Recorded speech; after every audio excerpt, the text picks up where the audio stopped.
Irmãos e amigos, a paz do Senhor. Eu sou o presbítero José, o canal é Semeando a Boa Semente. Estamos estudando a revista da editora Betel, que traz nesse trimestre o tema Sermão do Monte. A ética, os valores e a relevância dos ensinos de Jesus Cristo. Estaremos estudando a lição de número 6, com o tema Os cuidados com o coração, os cuidados com a intenção do coração. Eu quero agradecer a Deus por Ele permitir mais uma vez estarmos aqui fazendo menção da Sua palavra, do Seu nome e da Sua justiça. Nosso texto áureo, sobre tudo que deve guardar, guarda o teu coração, porque dele procedem as saídas da vida. Verdade aplicada. Devemos cuidar bem do nosso interior, não permitindo que nosso coração seja a sede de sentimentos aversos à vontade de Deus. Objetivos da lição: ensinar como Deus nos vê interiormente. Segundo, destacar o modelo ideal de um servo de Deus. Terceiro, é mostrar como agir diante das pressões inimigas.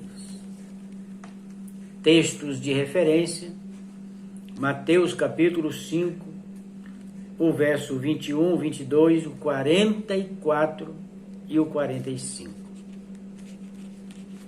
Introdução.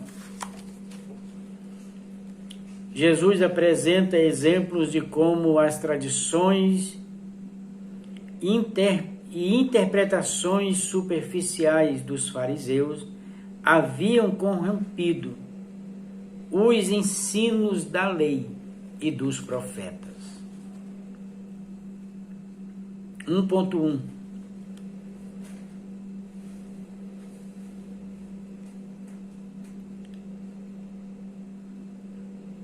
As atitudes do coração humano. Esta parte do Sermão da Montanha traz uma série de parágrafos acerca das exigências da lei. Em cada caso, Jesus corrige a artimanha enquanto realça os princípios espirituais e morais do reino, combatendo as raízes, a raiz do mal. A interpretação dada por Jesus não era nada comum naqueles dias.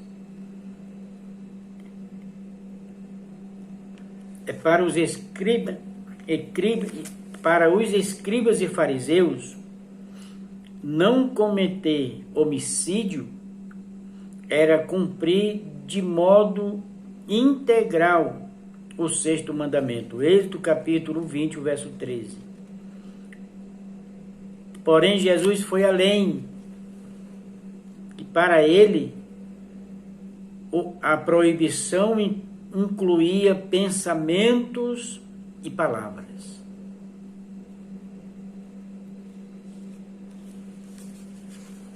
Então não era apenas um ato, não era apenas uma transgressão, era muito mais além. 1.2.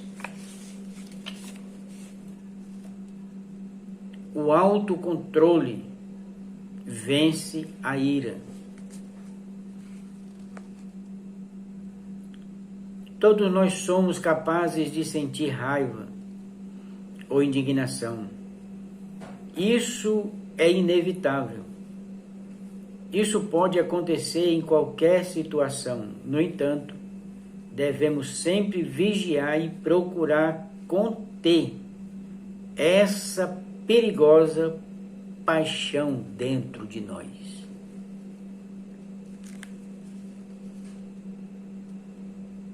O peso das palavras ofensivas. Jesus repudia 2 tipos de atitude. O primeiro caso era chamar o irmão de raca.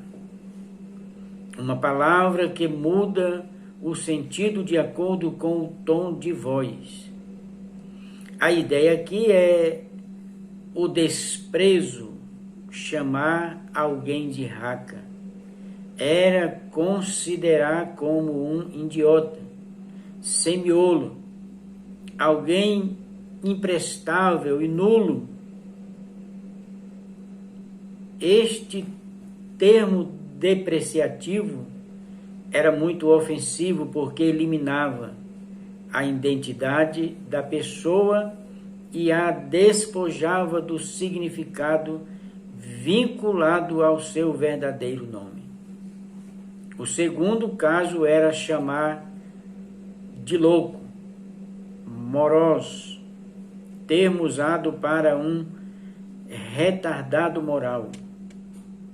O homem que vive de maneira imoral e, portanto, desejaria que não houvesse Deus. O primeiro caso deve ser entregue ao sinédrio para o julgamento. O segundo será réu do inferno. Então aqui nós vimos 2 atitudes. Uma julgada pelo homem e outra julgada por Deus. Mas eu quero deixar algo aqui, irmão, a respeito dessa referência do texto áureo. Na Bíblia, existem 835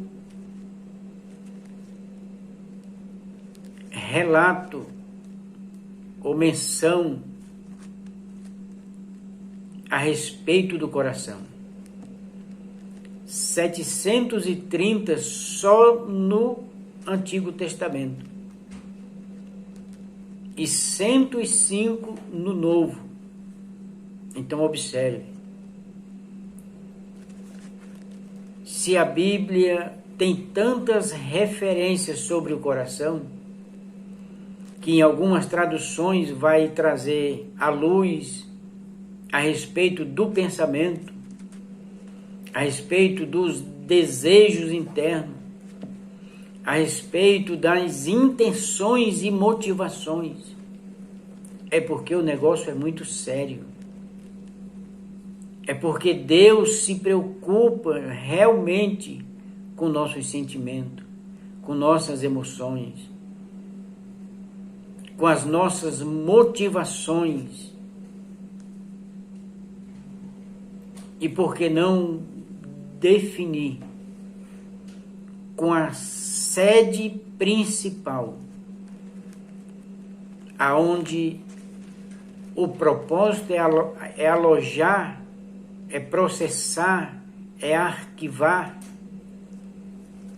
as fontes da vida na sua limpeza, na sua pureza. Então precisamos mergulhar nessa água purificadora que é a palavra de Deus. Nós sabemos que ela é viva, ela tem o poder de penetrar e de fato revelar as nossas intenções.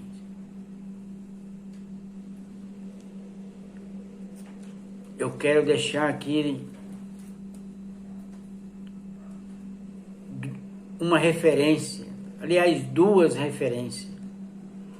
Provérbios capítulo 6, do 16 ao 19. E Marcos capítulo 7, do 20 ao 23. Então, irmão, vamos tomar um banho da água purificadora, mas não que nos lave apenas externamente, mas que traga purificação dos nossos pensamentos, da nossa mente, e que nós façamos como o salmista do Salmo 21, 51, do Salmo 51. Nas nossas orações, pedir um coração puro e um espírito inabalável, para que assim servimos ao Deus vivo, com pureza de alma, com pureza de coração e com pureza de espírito. Como está escrito em 1 Tessalonicenses, capítulo de número 5, e o verso 23. Que aquele pedido seja constante e que essa ação de Deus em nós seja contínua. Tópico 2. Confrontando as impurezas da alma. O sermão segue e Jesus destaca a importância de estarmos em paz com Deus e as pessoas. Fala sobre o adultério e como deve ser a palavra de um servo de Deus.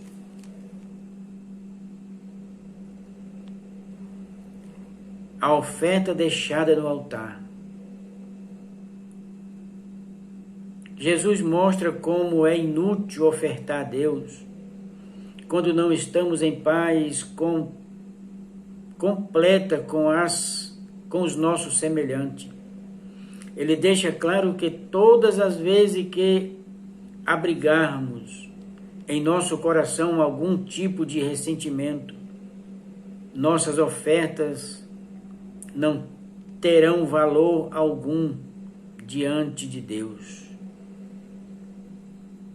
O ponto central é pedir perdão, ficar livre de qualquer ressentimento e depois voltar e ofertar com paz no coração.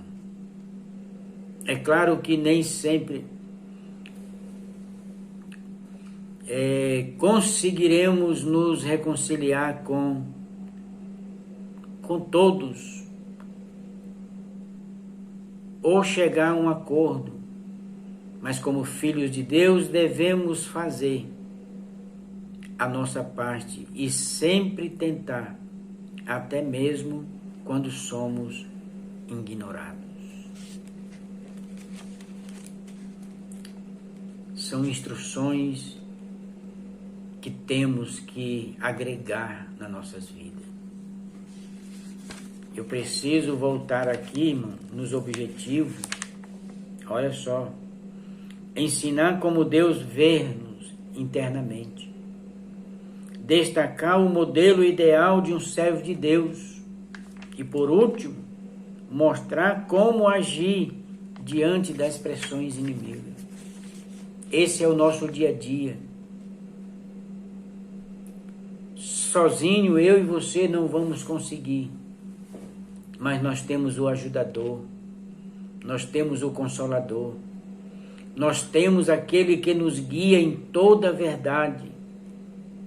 Nós temos alguém que nos faz lembrar a oração de Jesus em João capítulo 17 e o verso 17.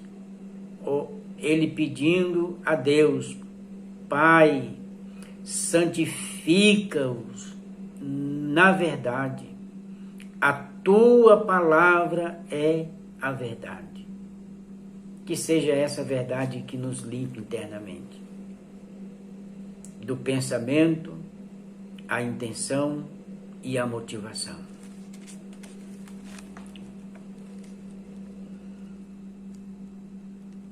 A cobiça no coração e o adultério.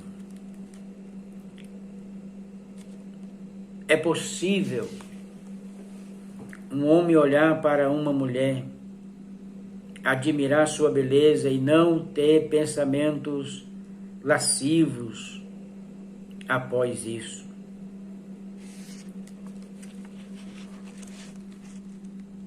Aqui só acontece, irmão, quando a sua alma é pura, quando o seu coração é puro, quando as suas intenções é pura, quando as suas motivações são puras. E quando é que você percebe que você está agindo assim?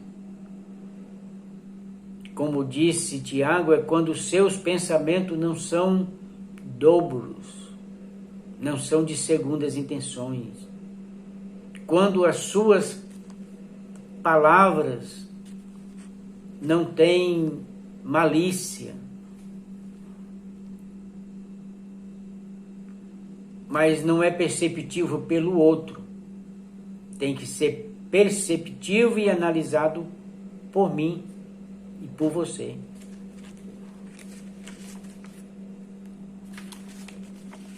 Dois ponto 3. Os juramentos. Sob as leis do Antigo Testamento era permitido que as pessoas fizessem juramento para provar uma afirmação ou promessa importante. Os juramentos ou votos ajudavam as pessoas a permanecerem fiéis aos seus compromissos. Nós vivemos nos dias atuais uma situação bem difícil, aonde as palavras não têm tanto valor assim, não têm tanto crédito, aonde os próprios contratos muitas vezes não são cumpridos. Mas eu e você, nós temos um alerta da palavra de Deus, aonde ela vai dizer que a minha palavra e a sua palavra tem que ser sim quando for sim, tem que ser não quando for não. Não existe meio termo, para não haver dúvida ou pensamento dividido. Por que não? Desconfiança e descrédito. Porque passando desses dois verbos, sim ou não, são procedências malignas.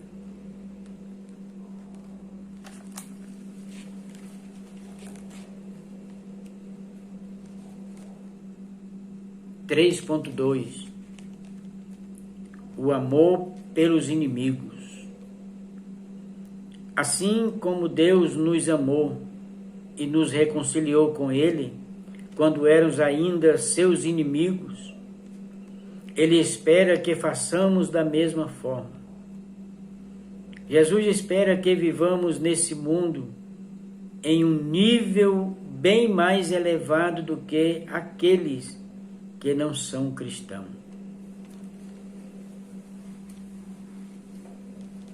Fica até desconcertante fazer um comentário aqui. Porque o primeiro ponto aqui é eu me examinar se eu estou de fato em paz com Deus. Porque a partir dessa paz entre eu e o Criador, eu consigo ter estrutura, eu consigo ter força para saber lidar com insultos, quando ser ignorado,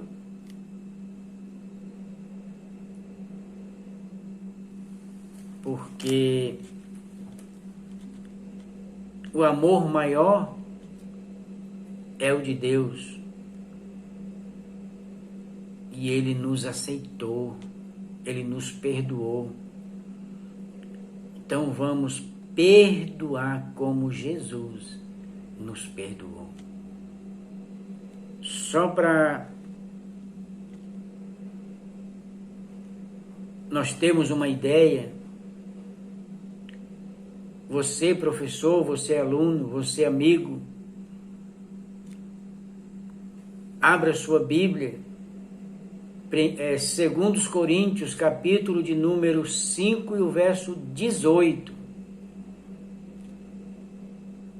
Deus nos deu o ministério da reconciliação com Ele e com aqueles que estão em nossa volta.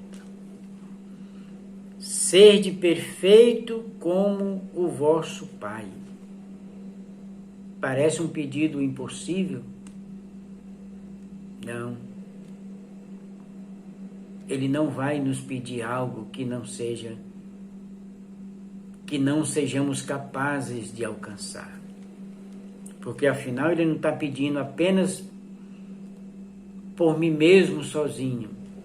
Ele me deu um ajudador para desenvolver, para me levar a essa perfeição. O termo perfeito usado em Mateus vem da palavra grega teleios, que significa fim, meta, propósito ou objetivo.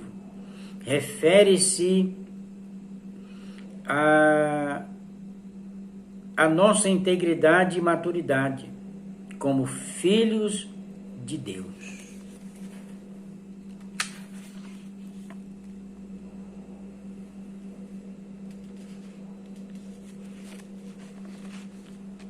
Integridade, caráter, moral, controle, equilíbrio, domínio próprio, porque nós precisamos. Conclusão: as atitudes do coração são adequado fundamento, são o adequado fundamento e fonte das ações externas. O coração devidamente enraizado em Jesus e edificado sobre ele, produzirá bons frutos e resistirá às tempestades da vida. Mateus capítulo 7, do 20 ao 25. Eu quero pedir a você que assistir esse vídeo, se inscreva nesse canal, deixe o seu like, vamos dar as mãos para que juntos alcancemos, expandimos e semeamos a boa semente. Deixe o seu comentário, a sua opinião, a sua sugestão, porque assim nós trabalhamos juntos, pensamos juntos e melhoramos juntos e aprendemos e crescemos na graça e no conhecimento. Que Deus em Cristo Jesus o abençoe e os corações sejam refrigerados e sejam purificados para que os nossos pensamentos sejam os pensamentos de Cristo. seja os sentimentos de Cristo. É possível, irmão? É. Segundo os Coríntios, capítulo de número 2, o verso 16, a Bíblia diz que nós temos os pensamentos de Cristo. Filipenses, capítulo 2, e o verso 5, a Bíblia diz que nós temos que ter o mesmo sentimento que houve em Cristo Jesus. Que Deus os abençoe. Até o próximo. Fiquem na paz do Senhor Jesus.